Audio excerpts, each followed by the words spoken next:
This is a 0.4 millimeter hardened steel nozzle. This is something that FlashForge does not even offer themselves, so it'll be interesting to see if this actually is worth your money. In this video, we will be doing various comparisons. We will be comparing it to the 0.4 millimeter nozzle that you would get with your printer when you first make your purchase, as well as we'll be comparing it to the 0.6 millimeter nozzle, which is the current offering from FlashForge if you do desire to print abrasive materials such as carbon fiber.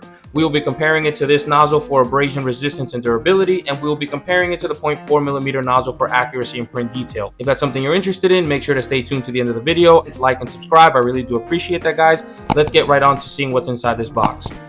There was absolutely no information on this nozzle online, so I wasn't sure if it was going to be a good purchase or not. It was $30 on Amazon for those of you who might be looking to do this yourselves. Go ahead and take it out of this baggie. So first impressions right off the bat, this looks like a silicone sock, which I do like that. Yep, that is a silicone sock. I do like that. I'm curious if this is just what's under a FlashForge nozzle.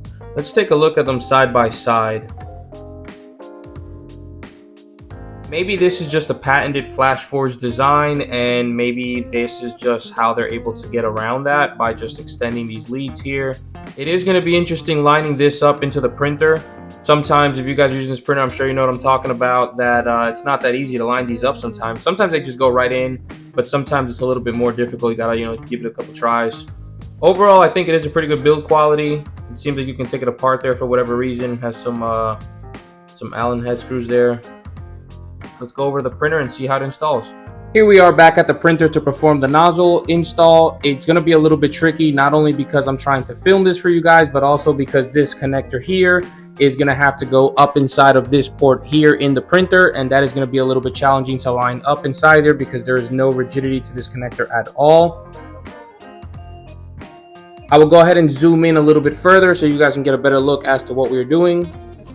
I'm going to first try to align the connector to the plug itself and then somehow work the rest of the nozzle back into place where it needs to go.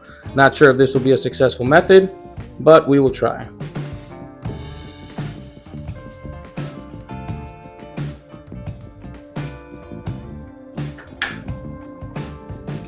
So that actually was successful, guys, putting the connector in first and then putting the nozzle in after. I guess maybe that's how it's meant to be installed. There was no install instructions provided, so if you're going to do this, this would probably be the method I would use.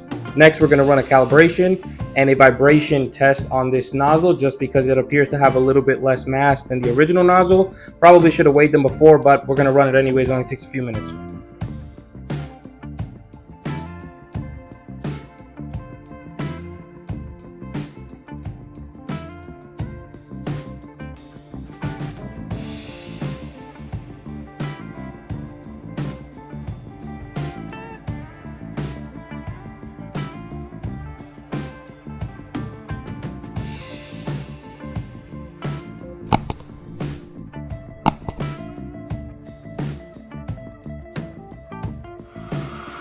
Something to note, I'm doing a filament loading and the nozzle smells really strong. It's also smoking a little bit from time to time. I just put it to reheat again to see if I can capture some of the smoking. Yeah, you can see they're starting to smoke a little bit here. That's a little bit strange. I'm gonna keep an eye on it, make sure it doesn't catch fire, do something strange like that. About 25% into our test print. This is black carbon fiber PET G at a 0.1 millimeter layer height, and I do have to say it looks amazing so far. The carbon fiber really does a good job at hiding the layer lines. Once it is finished, we will take a closer look. Back on the bench with some print samples. Here we have on the top, the burgundy color is the 0.6 millimeter nozzle from FlashForge, the traditional hardened steel nozzle from FlashForge here. It is printing at a 0.4 millimeter layer height. PET G carbon fiber was the material used in a burgundy color. You can see it covers up the layer lines quite nicely. And down here, right off the printer, as you can see, I can work on my settings a little bit. I got quite a bit of stringing going on. This was the 0.4 millimeter hardened steel nozzle from the aftermarket company on Amazon. This was printed at a 0.08 millimeter layer height, which is as low as I think you could probably get with a 0.4 millimeter nozzle. I'm pretty impressed. I think that this is pretty good quality. So yeah, I definitely gotta say, I think I will be using this nozzle again in the future. I just have to tune my settings for this carbon fiber PETG a little bit more, because that's actually the reason I purchased this nozzle. I would like to do more printing in carbon fiber PETG. Let me know what you guys think in the comments below. Would you purchase this nozzle? Maybe you already purchased this nozzle. Like and subscribe if you enjoyed the video, and I'll see you guys in the next one.